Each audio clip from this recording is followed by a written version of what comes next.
ఒకనాడు సుబ్బయ్య అనేవాడు పాపన్న ఇంటికి తన భార్యను 5 పిల్లలను వెంటబెట్టుకుని వచ్చి, అయ్యా పాపన్న గారు, మాకు మీరు తప్ప ఇంకెవరు సహాయం చేసేవాళ్ళు లేరు. నేను ఈ గ్రామంలో పుట్టి పెరిగిన వాణ్ణే. పట్టణానికి పోయి 12 ఏళ్లుగా అక్కడే వ్యాపారం చేసి నష్టపడి అంతా పోగొట్టుకుని అప్పుల పాలై మళ్ళీ గ్రామానికి తిరిగి వచ్చేసాను.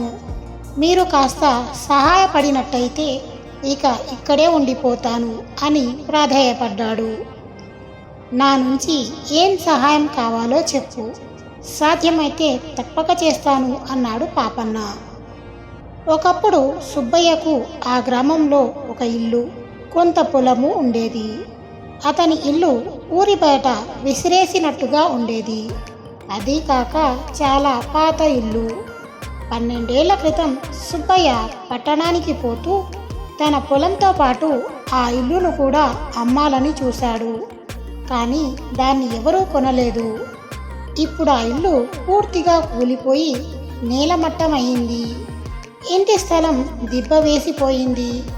దాని నిండా జిల్లేడు మొక్కలు, నాగజెముళ్ళు, ఇతర మొక్కలు మొలిచాయి. పొలం అమ్మిన డబ్బుతో సుబ్బయ్య పట్నం చేరి కల్తీ వ్యాపారాలు, దగా వ్యాపారాలు సాగించి డబ్బు గడించాడు. అతను బొత్తిగా సోమరి కావటం చేత బస్తీ జీవితం బాగా నచ్చింది. బస్తీ సుఖాలు బాగా మరిగాడు. పనికి మాలిన స్నేహాలు చేసి జిహ్వ చాపల్యం పెంచుకొని పేకాటలు మరిగి అన్యాయంగా సంపాదించిన డబ్బును ఎడాపెడా తగలేయసాగాడు. వేడుకలకు, వినోదాలకు దుర్వ్యయం చేయటంలో అతని భార్య అతనికేమీ తీసిపోయేది కాదు. చివరకు ఉన్నదంతా పోగొట్టుకొని అప్పుల పాలై వ్యాపారం దివాలా ఎత్తి సుబ్బయ్య తన గ్రామానికి సకుటుంబంగా తిరిగి వచ్చేశాడు. పూర్వం తన ఇల్లుండిన స్థలం ఎవరికన్నా 200 రూపాయలకు అమ్మి ఆ డబ్బుతో ఊరి మధ్య ఒక చిన్న పూరి కొంప వేసుకొని వీలైతే 2 ఆవులను కొనుక్కొని పాల వ్యాపారం చేస్తూ కాలక్షేపం చేయాలని సుబ్బయ్య ఉద్దేశం. కానీ ఊరి బయట దిబ్బ వేసిన ఆ స్థలం 200 పోసి ఎవరు కొంటారు? కొని ఏం చేసుకుంటారు? ఎవరో సుబ్బయ్యతో, నీకు సహాయం చేయగలవాడు ఈ ఊళ్ళో పాపన్న ఒక్కడే ఉన్నాడు. మిగిలిన వాళ్ళు ఆ స్థలాన్ని ఊరికే ఇచ్చినా తీసుకోరు. అందుచేత పాపన్న దగ్గరికి వెళ్ళి నీ స్థలాన్ని 200కు కొనుక్కొని సహాయపడమని వేడుకుంటే పని జరగవచ్చు అని చెప్పి సలహా ఇచ్చారు.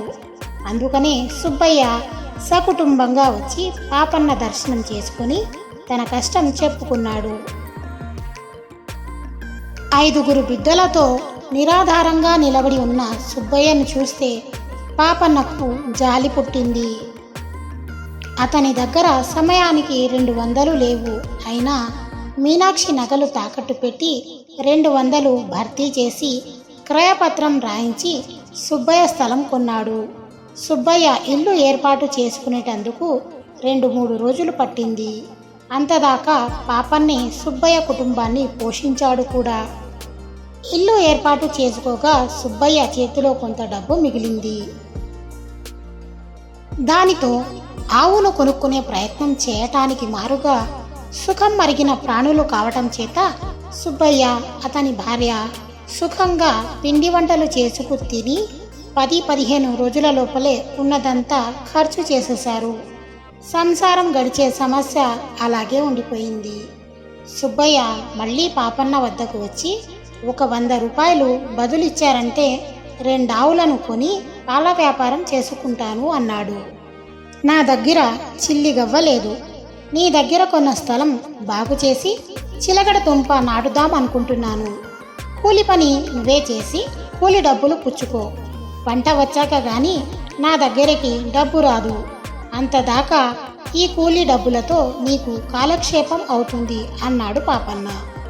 ఇంతకాలం పట్నవాసం చేసిన వాణ్ణి, పొలం పని నా వల్ల అవుతుందా?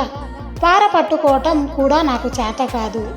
సరే, మీ పంట రానివ్వండి, అంతదాకా ఎలాగో గడుపుకుంటాం అన్నాడు సుబ్బయ్య. అతడు ఆ గ్రామంలోనే ఒక వర్తకుడి కొట్టులో లెక్కలు రాయడానికి కుదిరి మోసం చేయటంలో ఆరితేరినవాడు కనుక ఇంటికి అంతో ఇంతో రహస్యంగా చేర్చుకుంటూ వచ్చాడు. పాపన్న తాను కొన్న స్థలాన్ని తానే స్వయంగా బాగు చేసుకోవటానికి పూనుకొని కొడవలి, పలుగు, పార తీసుకుని బయలుదేరాడు. ఆ దిబ్బ మీద పెరిగిన పిచ్చి మొక్కలన్నిటినీ కొట్టేసి పలుగుతో తవ్వనారంభించాడు. అలా తవ్వుతుండగా ఒకచోట చక్కని నాగశిల దొరికింది. దాన్ని ఎక్కడైనా మంచి చోట ప్రతిష్ఠ చేయిద్దామని అతను పైకి తీసి ఒకచోట పెట్టేటప్పుడు ఆ శిల కిందనే గుంటలో ఒక చిన్న కుండ దొరికింది. ఆ కుండకు మూత బిగించి ఉన్నది. కుండను ఆడిస్తే లోపల డబ్బు ఉన్నట్టుగా గలగలా శబ్దమయ్యింది. సుబ్బయ్య అదృష్టం, సమయానికి డబ్బు దొరికింది అనుకుంటూ పాపన్న ఆ కుండను అలాగే తీసుకుపోయి సుబ్బయ్యకిచ్చి, ఇదిగో సుబ్బయ్య, మీ పూర్వీకులెవరో మీ స్థలంలో పాతి పెట్టుకున్న డబ్బు, ఎంత ఉన్నదో ఎంచి చూసుకొని ఆవులను కొనుక్కో అన్నాడు. పాపన్న సద్బుద్ధికి సుబ్బయ్య ఆశ్చర్యపోయి పాపన్న ఎదుటే కుండ మూత తీసి చూశాడు. అందులో 100 వెండి రూపాయి నాణ్యాలున్నాయి. సుబ్బయ్య పాపన్నకు తన కృతజ్ఞత చెప్పుకొని అతన్ని పంపేశాడు. ఆ డబ్బుతో సుబ్బయ్య 2 మంచి జాతి ఆవులను కొని పాల వ్యాపారం సాగించాడు. బస్తీలో పాలకు మంచి గిరాకీ గనక సుబ్బయ్య పెద్ద కొడుకు బస్తీకి పోయి పాలు అమ్మి డబ్బు తెస్తూ ఉండేవాడు. కొంత పాలు, పెరుగు గ్రామంలోనే అమ్ముడయ్యేవి. సుబ్బయ్య కల్తీ వ్యాపారంలో ఘటికుడు కనుక పాల వ్యాపారం బాగా లాభసాటిగానే సాగింది. ఆవులకు మేత ఖర్చు కూడా లేదు. అవి అడవిలో మేసి వచ్చేవి. పాపన్న తనకు దొరికిన నాగశిలను ఒక రావి చెట్టు కింద అరుగు కట్టించి దానిపైన ప్రతిష్ఠ చేయించేశాడు. గ్రామస్తులు దాన్ని పూజిస్తూ దానికి మొక్కులు చెల్లిస్తూ దాని చుట్టూ ప్రదక్షిణలు చేస్తూ అప్పుడప్పుడు పాలతో దానికి అభిషేకాలు కూడా చేసేవారు. అందుకు కావలసిన పాలు సుబ్బయ్య దగ్గరే కొనేవాళ్ళు.